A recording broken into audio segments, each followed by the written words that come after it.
Hello, everybody. Welcome to the first Who the Hell episode of 2023. I'm your host, Slade, and I have here with me Byron. Hey there.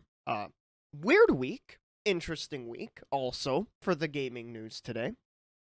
Well, this week.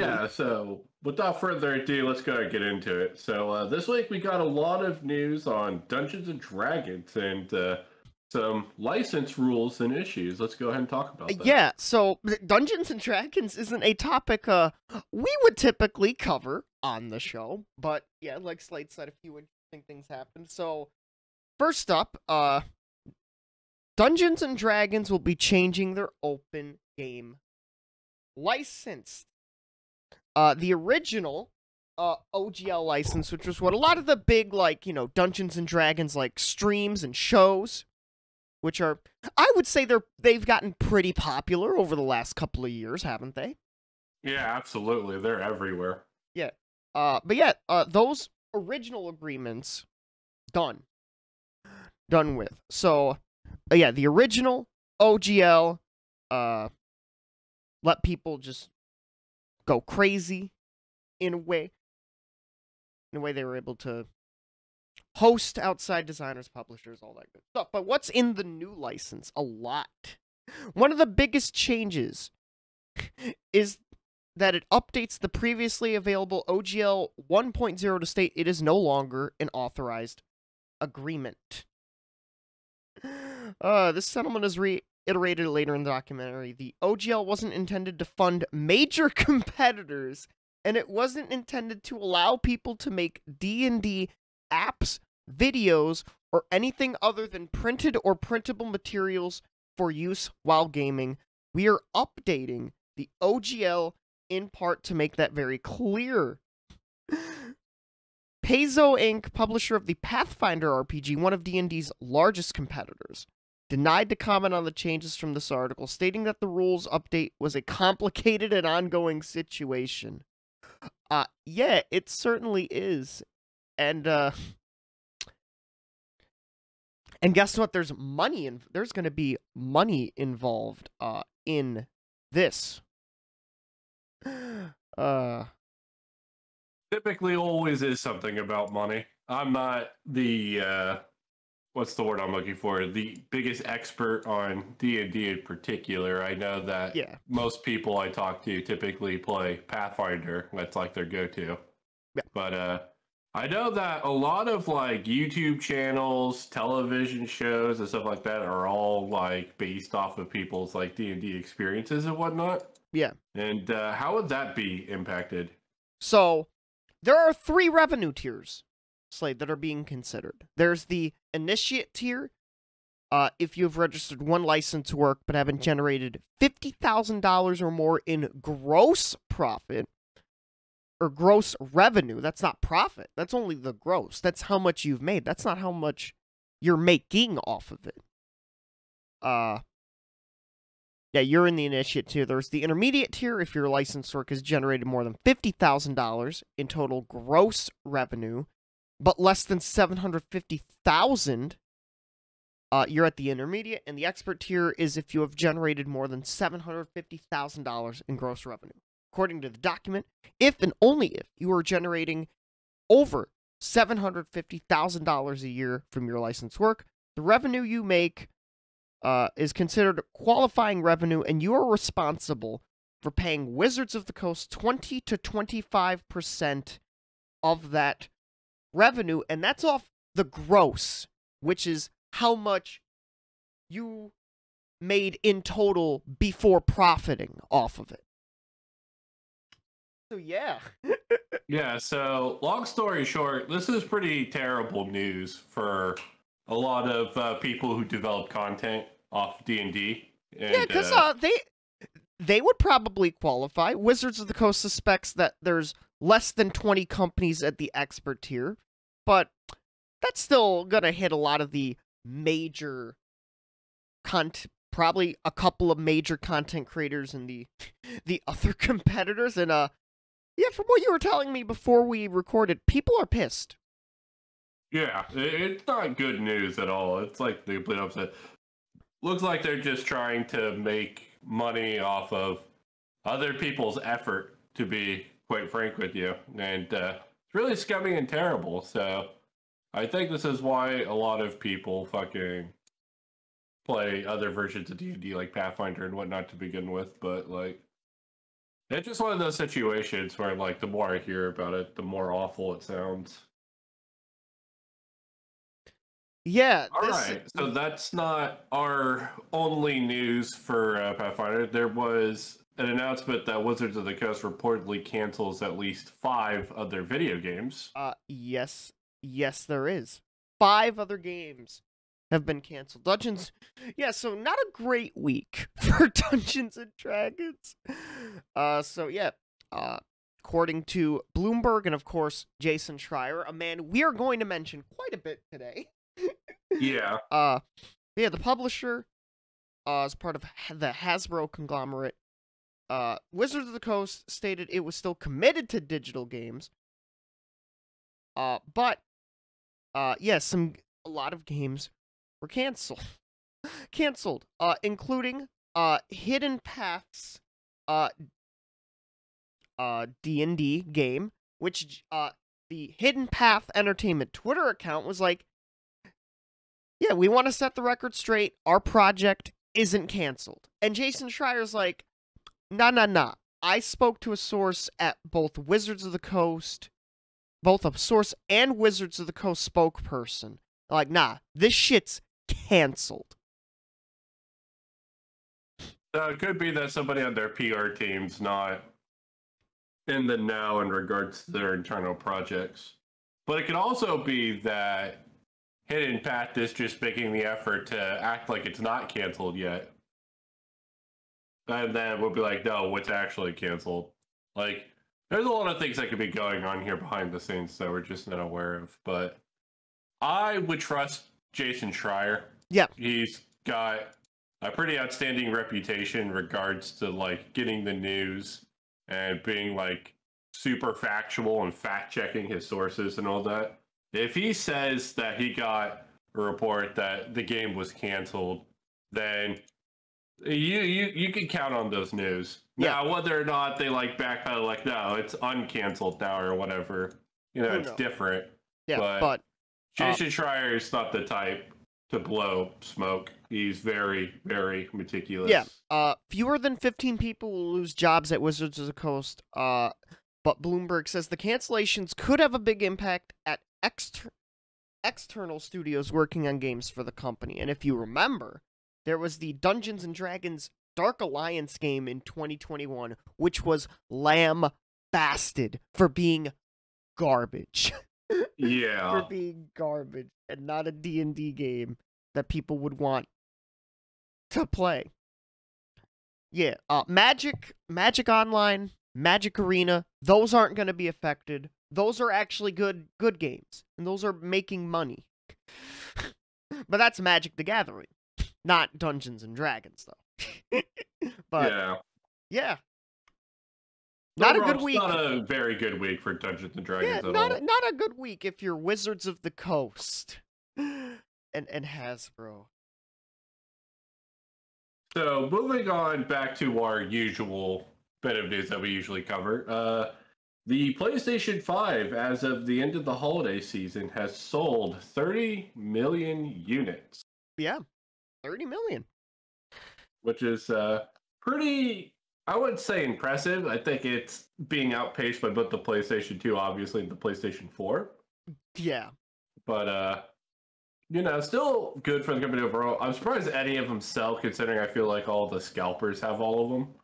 Well, slowly but surely, and I know a YouTuber, Spawnwaved, either saw or recently, got sent a picture, but PS5s are now starting to slowly show up in retail stores, behind the glass cases, but still, they're in retail. You could pick one up in a store. So, it's getting better. It's getting better. Yeah, it's not all the information we have on PlayStation. Yeah, and Sony also announced a project called Project Leonardo. Yes. Which is a highly customizable accessibility controller. Yeah, If you remember, Microsoft has their little disc jockey square with their own adaptability controller. This is Sony's take on it. This was announced at CES, which is still ongoing. The next step, Project Leonardo, is a codename for the highly customizable controller kit. They worked with Able Gamers, Special Effect, and Stack Up, some incredible organizations, to help make this controller. Yeah, you can have a wide array of different layouts, different button mappings, controller profiles, different stick heads. It seems like you could have like the old Xbox 360 style like stick head, arcade stick head, or like the classic DualShock 4 and 5 style stick head. The accessory is expandable through 4 3.5mm aux cables, which, I didn't think that's a use for that port, but cool, I guess, to learn that. Yeah, it is pretty interesting that they're using aux cables overall. Yeah, it is a... That is just on their warpath to avoid using USB-C at all costs. Like, actually. It's a symmetrical design. It is flat, so it can be laid out like on a tabletop. It can be easily secured to amps mounts or tripods, and can be oriented 360 degrees for the most comfortable use. Players can program the north orientation on the analog stick to match their preferred controller orientation.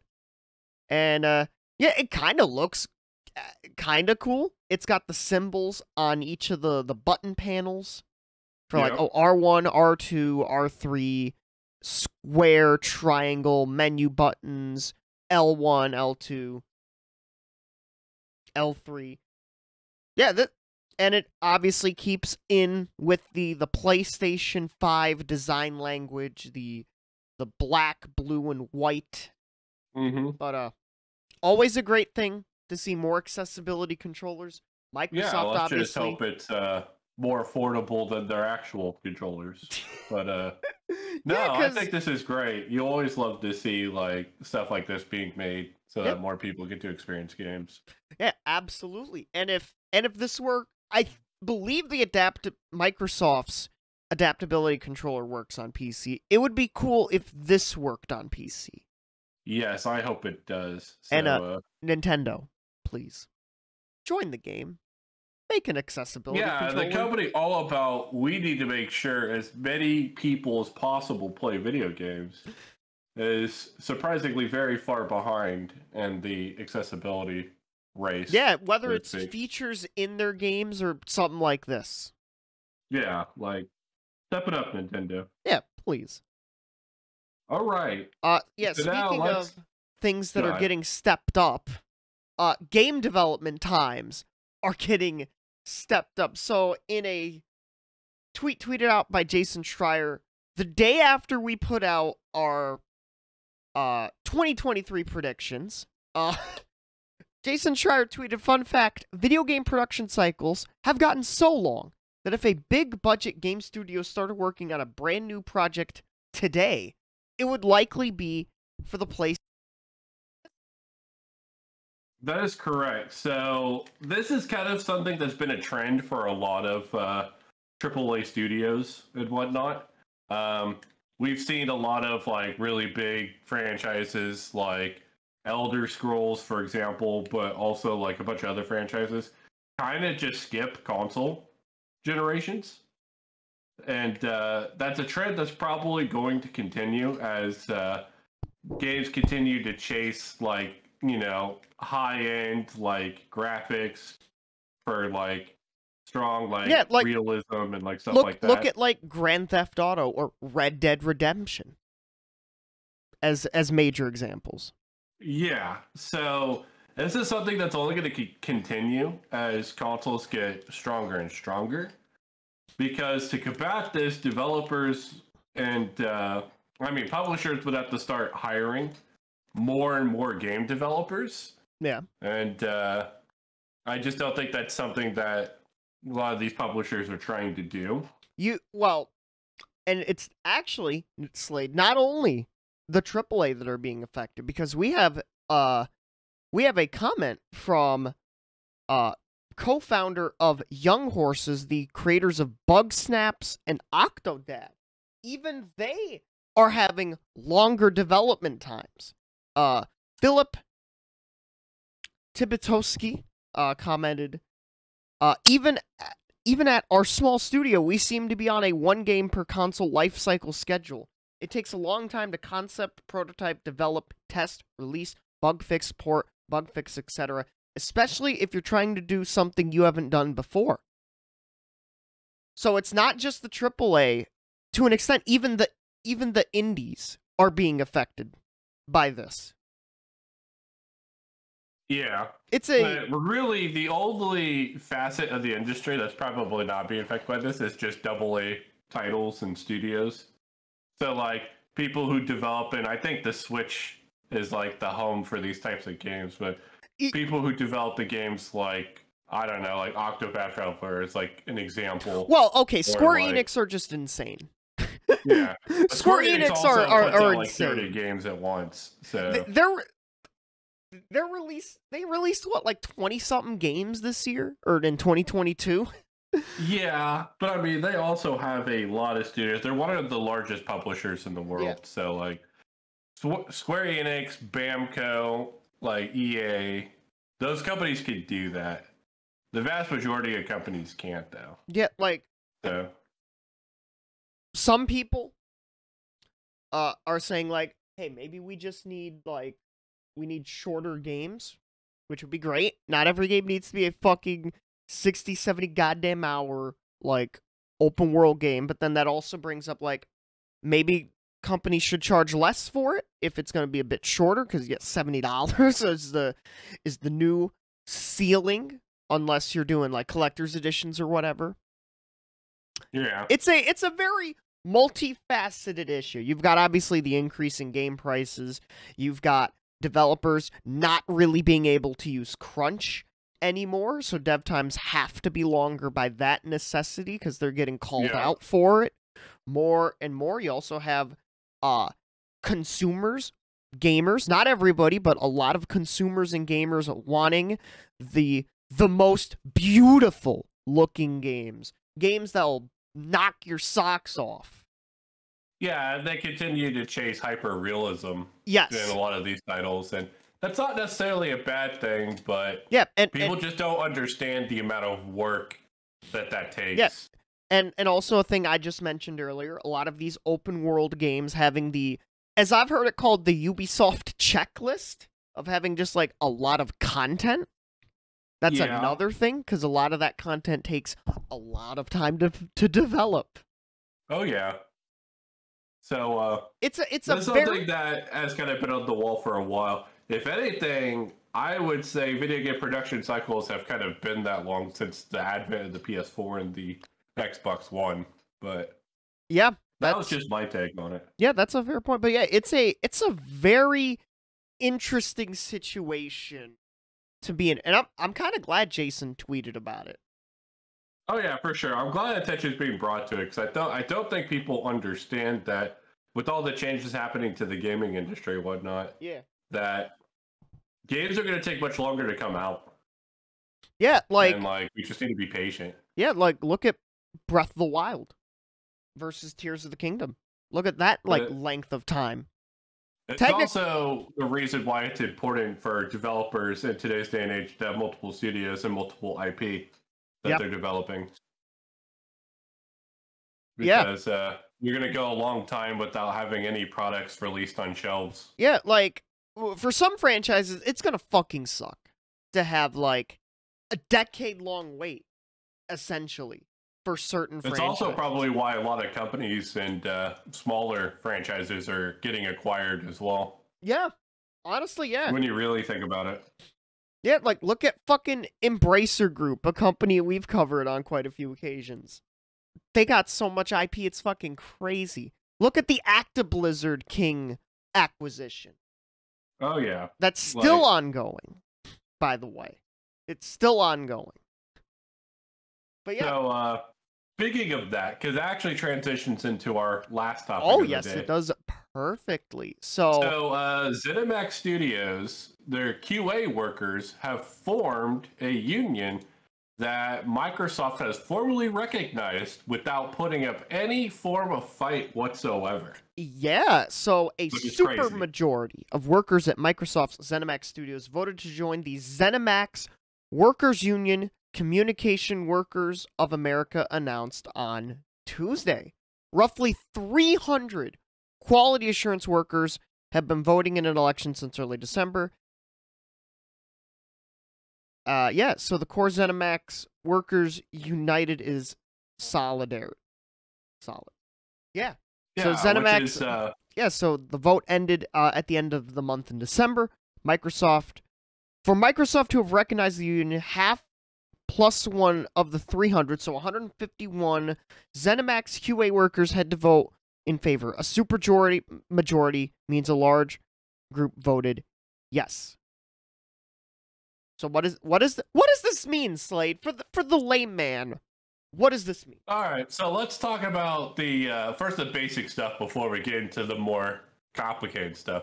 So this is great for workers, obviously, because these workers had, in particular, a lot of issues with crunch and poor treatment at the company. Raven Software. Due to the development of like Fallout 76 as well as other titles they were developing at the time. Yeah, you remember Raven Software, right? The Call of Duty QA? Yeah, they were the ones that got the ball rolling in the whole industry. Yeah, so this is fantastic news. Now, this doesn't come without its caveats, because there's a lot of speculation that the reason why Microsoft has been so cooperative in regards to, letting this union form without like really fighting back against it or unleashing very anti-union propaganda campaigns and whatnot. Cough, Amazon. Yeah, is because they're trying to look very good in regards to the LTC in regards to acquiring Active Blizzard? Yeah, the FTC, for the Active FTC, Blizzard. the FTC. Even though it seems like the FTC don't give a fuck and they're just going after Microsoft for this acquisition, rightly or wrongly. Yeah, well, people are speculating that this is, in large part, a good publicity move by Microsoft, and like that's purely just it. Because this studio is like 300 strong for the most part. That's a lot of even though like ZeniMax is a large company, Microsoft is an even larger company. Yeah, still in terms of like the great span of things for Microsoft, it's very, very, very small. But still getting 300 people saying, hey, we want this, and it's like quality assurance, and you kind of need quality assurance. No matter which way you spin it. Yeah, it's great. It's a great thing. Great thing I just want to iterate that let's not pretend Microsoft is saint company that's like they're out there, they're for the workers and stuff like that, because clearly they're not, based off previous experiences with a lot of their other, not just game developers, but like everywhere in their software industry. It's like, it's one of those things where like this is very clearly an attempt to look very good in the public eye, but as their acquisition goes through with Active Blizzard. But this may create a domino effect. Yeah, hopefully we'll see more QA workers, and not just QA workers, but developers unionize. Yeah, within both Microsoft and Active Blizzard. And I hope we see that across the industry. Yeah, and when I mean a domino effect, like at least at Microsoft, like if they let this union happen, why wouldn't they let the others? Yeah, it's true. Yeah. So could be really good. As I said, this is a really great thing overall. And hopefully this is a trend that continues and we see everywhere. Yeah, but again, this is one of the reasons why our games are taking longer to develop, is because there's going to be a lot of anti-crunch going on, which is great. As I mentioned, because QA workers are essential, but they are often considered the most vulnerable due to low pay and intense crunch. QA workers push the limits of game functionality, aka they're paid. I'm not gonna say they're essentially paid glitch hunters, but that's one of the things they do. They are essentially partially paid glitch hunters, because that's not the only thing they do, but they do a lot. They try to break the game. They try to tell the developers, hey, this is what's wrong. Here's what could possibly be a solution. Yeah, that's another thing. They actually don't just like test these things. They also are paid to try to come up with solutions as well. Yeah. Which is like pretty insane. But again, this is absolutely fantastic news. We here at Who the Hell Asked want to see a lot more unions formed in the industry. It would be a great thing overall, and we'd see the culture of consumer first kind of change in regards to like developers in particular. That's not to say that like there's not already a bunch of anti-consumer shit. Obviously, we have fucking microtransactions in these games out the wazoo and whatnot. Yeah, but this is the kind of stuff that we can get behind. Yeah, and maybe if Microsoft does acquire Active Blizzard, maybe more unions will form there, because Microsoft promised neutrality in June as part of a labor neutrality agreement. So if Microsoft acquires Active Blizzard King, hey, there's a better chance there'll be more unions on that front, on the Active Blizzard King front. There's a chance. But yeah, great news. In some somewhat not great news. Speaking of Active Blizzard King, in California and Washington State, there was a new pay transparency law, and it showed that Blizzard's QA workers were getting paid way less than QA workers at both Riot and Bungie. Unfortunately, not very surprising. Again, we both know that Active Blizzard already had a bunch of issues in regards to not just pay, but also like culture and stuff like that. Yeah. So now that transparency is required for them to post like, hey, this is what our workers make here. Yeah. And they're getting paid significantly less than Riot and Bungie. Yeah, so this is going to either force Blizzard to up their game or move their studio somewhere else. Yeah, so here are the current so shacknews.com found some number ranges for similar QA jobs at Riot Games as a QA engineer, Bungie as a Destiny test lead, and at Blizzard as a Diablo 4 test lead. Blizzard's role ranged between $49,600 US dollars to $91,760 US dollars. It's below the ranges for Riot, which starts at $98,009 to $132,700, and then Bungie's range of $86,000 to $108,000. Yeah. Yeah, the news comes just a year in which QA workers under Activision Blizzard umbrella unionized in a pursuit for better treatment. But yeah, interesting numbers that we have here. Yeah, so overall, this is also why transparency laws like this are really good. Yes, because it forces these companies to actually fucking compete with each other. Yeah, in regards to pay, and the worker stops getting screwed overall. So yeah, honestly, just a lot of really good stuff in the gaming industry for Microsoft and Active Blizzard in regards to how there's going to be improvement in regards to how their employees are paid and treated. So yeah, I think that's just about it for everything this week. Yeah, that's just about it. Some deeper topics, but lighter news. Because obviously the game dev stuff with Jason Schreier, all the unionizing, and stuff going on with Active Blizzard and ZeniMax, and also some cool accessibility stuff. And then there's good old Wizards of the Coast over there in the corner, just like sucking their thumb and crying. Yeah, like, no, we want everybody's money. They're making off their content. Even though Wizards of the Coast are making a buku bucks regardless. Yeah, it's just, corporate greed. That's all it is. Greed. All right, well. But this has been Slade. And this has been Byron. We'll be back. We'll be back at you next week. Bye-bye, everybody.